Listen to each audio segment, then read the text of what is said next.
كيبدا الفيلم من قرية في الصين. كانت بنت صغيرة كتلعب في البحيرة بينما باها كان كيوجد باش ينزل يصيد الحوت. نزل الماء بالشبكة ديالو والبنت بدات كتبكي حيت ما عجبهاش الحال.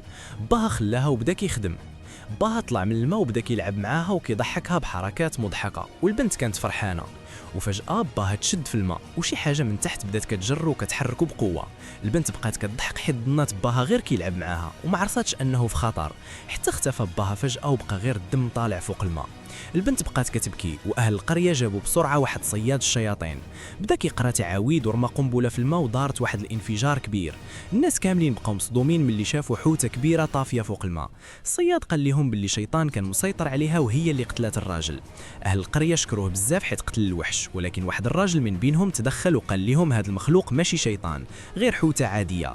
الراجل كان سميتو تشان وهو حتى هو صياد شياطين ومدرب مزيان.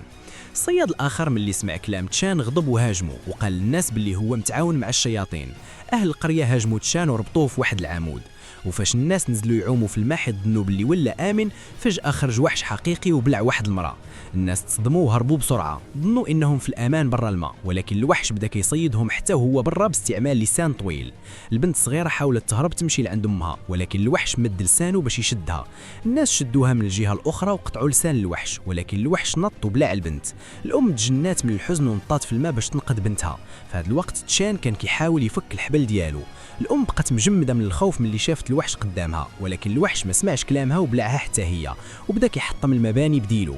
الناس تزلقوا وقع واحد الطفل غادي يطيح في البحيره، ولكن لحسن الحظ تشان تحرر، نط للجسر وحط خشبه باش الطفل يتزلق ناحيته وقدر ينقذو. الوحش حاول يهجم عليهم ولكن تشان هرب في الوقت المناسب. في الاخر الوحش تحبس فوق الخشبه وتشان استغل الوزن ديالو وقفز اليابسه ورد الطفل لامه.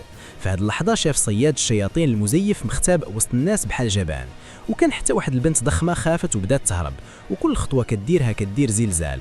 نطات فوق الخشبه وخلات الوحش يطير في الهواء ويطيح فوق الصياد المزيف قبل ما يهرب.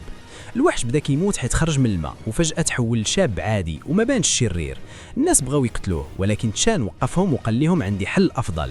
جاب آلات موسيقية وكتاب أغاني وقال غادي يحول الشر اللي فيه للخير بالموسيقى. بدا يغني ولكن صوته كان خايب بزاف. الناس والشاب ما فهموا حتى حاجة وحتى كلمات الأغنية كانت كارثية. الشاب الشيطان غضب وبدا كيضرب تشان وكيكسر كل شيء، وقبل ما يقتلوه خرجت واحد البنت سميتها دوان، شداتو من شهره وبقات كتضرب فيه حتى حبسات الشيطان في واحد الكيس سحري وحولاتو للعبه صغيره. بان باللي دوان حتى هي صياده شياطين. تشان وراها الادوات ديالو باش يحارب الشياطين ولكن هي ضحكات عليه. اهل القريه شكروها بزاف حيت هي اللي انقذتهم، وتشان تزاد حزن وبدا كيبكي حيت فشل. المعلم ديالو قال ليه ما يحزنش حيت تحويل الشر للخير صعيب بزاف، وقال ليه كاين شيطان اخر خاصهم يقضيو عليه، شيطان ساكن في مطعم وكيستعمل لحم البشر وكياكلوا للناس. في الليل تشان مشى للمطعم وشاف الناس كياكلوا فرحانين. استقبلات واحد المراه ورات ليه المكان، ولكن تشان عرف باللي هي شيطان وطلب منها تبان بشكلها الحقيقي. الشيطان ظهر وكان غادي يهجم عليه، ولكن دوان جات مره اخرى ونقذت تشان وبقات كتقاتل مع الشياطين حتى قتلتهم كاملين بالحلقات ديالها. كتكمل القصه وديوان كتعيط وكتقول الرئيس اللي هنا يطلع ليا. وفي هذه اللحظه كان واحد الشاب كيتسلل من وراها باش يهجم عليها، ولكن ديوان كتفيق به بسرعه وكتهاجم الشيطان. بداو بجوج يتقاتلوا ويتضاربوا بعضهم، ولكن ديوان كان عندها التفوق وقدرات تنتصر عليه. استدعات بزاف ديال الحلقات الحديديه وبدات كتطلقهم على الشيطان وكتستهدف وجهه. الحلقات بدات كتقطع جلده ومع الضربات بدات كتبان مناخر خنزير في وجه الشيطان. الشيطان شد مجرفه وبدا كيصد كل الهجمات ديالها وبقى كيقرب ليها حتى مط في الهواء وهاجمها بالمجرفه بكل قوته. ديوان حاولت تدافع على راسها وخرجت حلقات صغار باش توقف الهجمه، ولكن ما قدروش يصدوها والمجرفه ضرباتها.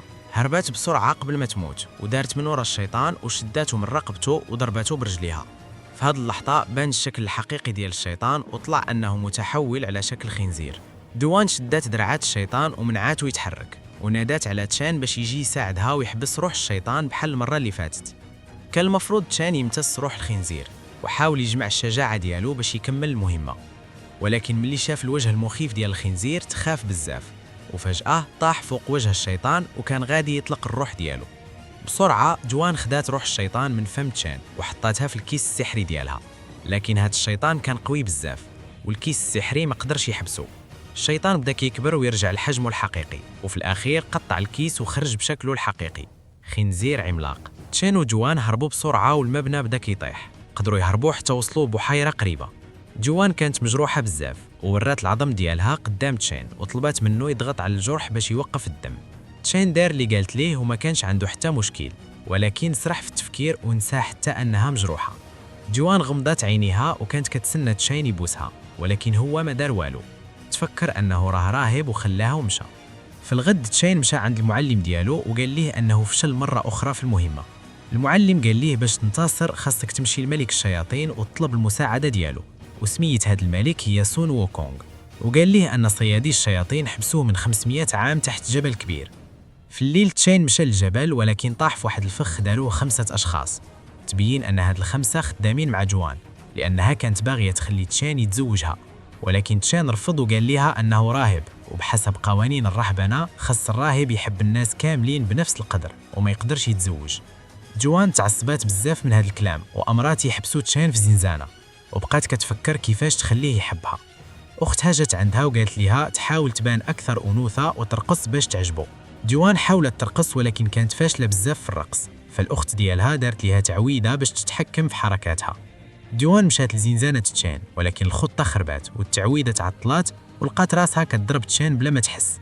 التعويذة طالت بالغلط وطيحت على تشين، وبدا هو كيرقص بنفس الحركات. الحراس شافوه كيرقص وبقاو كيتسخروا منه، حتى بدا كيحيد حوايجو وهو كيرقص، فدخلوا وضربوه. في هذه اللحظة جات أخت جوان ووقفاتهم وشرحت لهم شنو وقع، ولكن مباشرة من بعد وصل الشيطان الخنزير مرة أخرى، وهذا الشيء خلى الجميع يهرب ويركبوا العربة باش ينجيوا بحياتهم. كتحاول دوان تهرب هي وتشين بالعربية، ولكن الشيطان الخنزير كان كيجري وراهم بسرعة باش يلحقهم. ملي شافت دوان هادشي زقات تشين وخرجاتهم العربية قبل ما الخنزير يضربهم ويدمر العربية. التصادم كان قوي ولكن ما تصاب حتى واحد فيهم. الشيطان بقى محاصرهم وما نسى اللي داروا فيه تشين ودوان، وكان باغي ينتقم منهم. فلبقى بان واحد الراجل عنده هالة قوية وبدا كيهاجم الشيطان، وقدر يغلبوه ورفع الخنزير في الهواء وضربه برجله، وهذا الشيء خلى الشيطان يهرب قبل ما يموت. بان باللي هذا الراجل حتى هو صياد الشياطين، وكان معاه واحد الراجل العجوز سميتو ماستر امبتي، وكاين حتى الامير اللي معاه 4 خادمات ديالو اللي كيبقاو كيرميو عليه الزهور طول الوقت. الامير قال انهم جاو 3 باش يقضيو على الشيطان الخنزير. تشين تضايق من اللي سمع هذا الكلام وقال لهم انتم كتقتلوا الشياطين غير باش تربحوا الفلوس وتتباهاو، وما تستاهلوش تكونوا صيادي شياطين. ومن بعد طلب من دوان ترجع ليه كتاب الاغاني ديالو، وعيط عليها وقال لها انت ضيعتي لي وقتي كامل. دوان تعصبت بزاف، خرجت كتاب الاغاني وقطعته قدام تشين وهي كتعيط فيه وكتقول له انت ماشي حتى حاجه بلا بيا، كون ما انا كون راك ميت من زمان. تشين وقف ومشى بلا ما يقول حتى كلمه، وشاف دوان كتجرب تغازل الامير باش تخليه يحس بالغيره، ولكن هو ما اهتمش ومشى في حاله. دوان بقات كتشوف فيه وهي متضايقه. من بعد مده طويله ديال السفر وصلت تشين اخيرا للجبل اللي قال ليه عليه المعلم. المكان كان عامر بزهور الزنبق، حتى مع ان البحيره ما فيها حتى ماء. شاف زهرة زنبق كبيرة خارجة من حفرة كبيرة، وملي نزل للحفرة لقى راجل غريب الشكل كيبان بحال مجنون. جا عنده وبدا كيعانق فيه ويشوف ليه في وجهه. تشين فهم أن هذا الشخص غالبا هو سان ووكونغ اللي قال ليه عليه المعلم. طلب منه يساعده باش يهزم الشيطان الخنزير، ولكن سان ووكونغ ما كان مهتم غير يخرج من ذاك المكان. حاول يخدع تشين باش يحيد الختم السحري اللي حابسه، وقال له أنه يقدر يقتل الشيطان الخنزير بسهولة، ولكن تشين ما صدقوش وما وافقش يحرره. من اليأس سان ووكونغ حاول يهرب من الكهف ولكن ما قدرش، حيث القيود السحرية كانت كتضربه بالكهرباء وكتعذبه. ومن بعد هدأ شوية وقال لتشين الطريقة اللي يقدر يهزم بها الشيطان الخنزير. قال ليه أن الشيطان الخنزير كان كيبغي مرتو بزاف، وهذا الشيء كيعني أنهم خاصهم امرأة جميلة ترقص تحت ضوء القمر. الرقص ديالها غادي يجذب الشيطان الخنزير حتى للكهف، ومن تما يقدر سان ووكونغ يحبسه. وفجأة دخلت دوان للكهف بعد ما سمعت الخطة كاملة، وقالت أنها مستعدة تكون هي الطعم وترقص تحت ضوء القمر. تشين ما عجبوش الحال وطلب منها تمشي، ولكن سان ووكونغ بدا كيغازل فيها وكيعلمها ترقص. في هذه اللحظة تشين بدا كيحس بالغيرة وبدا يفهم باللي يمكن فعلا كيدغي دوان. في الليل بدات دوان كترقص تحت ضوء القمر، وتشين كان كيعزف ليها الموسيقى، وهو كيتفرج فيها بدا كيحس بحب كبير تجاهها. وفجأة سمعوا صوت جا من بعيد، الشيطان الخنزير وصل. سان ووكونغ بدا كيهضر معاه من داخل الكهف، والخنزير دخل راسه يشوف شنو كاين، وبسبب الختم السحري اللي دايرين الشيطان دخل كامل للكهف. دوان حاولت تحول الشيطان للعبة، ومن بعد عطاته تشين أدوات صياد الشياطين باش يستعمل أسلوب الموسيقى ديالو ويحاول يحول الشر اللي فيه للخير. ومن بعد لبسات تشين خاتم في صبعه وكانت باغية تتزوج به. ولكن تشان ضايق بزاف من الفكره وقال انه يفضل يقطع صباعه على انه يكون في علاقه معها. ملي شافت ردة الفعل ديالو خدات منه الخاتم ورجعت ليه كتاب الموسيقى ديالو بعد ما لصقاتو، ولكن تشان تزاد تضايق وما بغاش حتى ياخذ الكتاب. جوان تحسات بالاهانه وتضايقات بزاف ومشات وهي كتعيط وقالت ليه انها ما غاديش تشوفه مره اخرى. تشان خرج من الكهف وبقى كيشوف ضوء القمر بحزن وبدا كيحس باللي فعلا كيحبها. وفي هذه اللحظه سمع سان ووكونغ كينادي عليه من داخل الكهف وطلب منه خدمه صغيره، يحيد زهره الظلام اللي ساده المدخل باش حتى هو يشوف ضوء القمر. تشان دار اللي قال ليه، ولكن ملي تحيدت الزهره شعلات فجاه وكل الزهور في المكان بداو كيشعلوا والنار بدات كتدمر الكهف، بينما سون ووكونغ كان تحت كيضحك. وبعدها تحرر سون ووكونغ وخرج من الكهف على شكل كرة نار وهبط قدام تشان، شدو ورماه بعيد، ومن بعد شدو مرة أخرى قبل ما يطيح من الجبل وبقى كيضحك عليه حيت قدر يخدعوه بسهولة. تشان قال ليه انه ما يقدرش يهرب حيت بوذا كيراقب كل شيء. هاد الكلام عصب سون ووكونغ بزاف وبدا كيضرب تشان بعنف، ولكن بقى مندهش لان اراده تشان كانت قويه. في هاد اللحظه حس سون ووكونغ باللي كاين شي حد وراه. ملي دار راسو لقى 3 صياديه الشياطين وصلوا، بدا واحد منهم يهاجم سون ووكونغ ولكن الشيطان قتلوه بسرعه، ومن بعد هاجموه الاخرين ولكن حتى هو قدر يقضي عليه. بقى الامير الاخير واستعمل قوه كبيره ورمى بزاف ديال السيوف على سون ووكونغ. الشيطان طار في الهواء باش يهرب ولكن السيوف بقاو كيتبعوه في كل بلاصه. حاول يكسرهم ولكن الامير جمعهم كاملين في سيف واحد وضرب به سون ووكونغ ضربه قويه كسرت العصا ديالو، لكن في الاخير حتى السيف تكسر كامل وسون ووكونغ هجم على الامير وقضى عليه بموجه صوتيه مدمره. ومن بعد مشى ناحيه تشان باش يقتلو، ولكن فجاه رجعت جوان وهاجمت سون ووكونغ باش تدافع على تشان رغم كل شيء اللي وقع. بدات كتضربو بالحلقات ديالها ولكن الحلقات كلها تبخرت ملي ضربات سون ووكونغ. جرات عليه جوان باش تحاجمو مباشره ولكن وقفها بسهوله وضربها فرماها بعيد. تشان جرى لعندها وهو حزين بزاف عليها. قبل ما تموت همسات ليه جوان وسولاتو واش كتحبني؟ تشان بدا كيبكي وقال لها انه كان كيحبها من اول مره شافها. جوان ماتت وهي فرحانه لانها سمعات الاعتراف ديالو. سون ووكونغ شد الجسد ديالها ورماها في الهواء حتى تفجرات، ولكن فجاه حس ان شي حاجه تبدلات. تشان بدا كيقرا من كتاب الاغاني اللي جوان جمعته وكيكرر الكلمات اللي فيه. فجاه ظهر تمثال عملاق ديال بوذا في السماء ومد يدو نحو الارض. اليد العملاقه دخلت للغلاف الجوي ولات شاعله بالنار وخلقات زلزال كبير.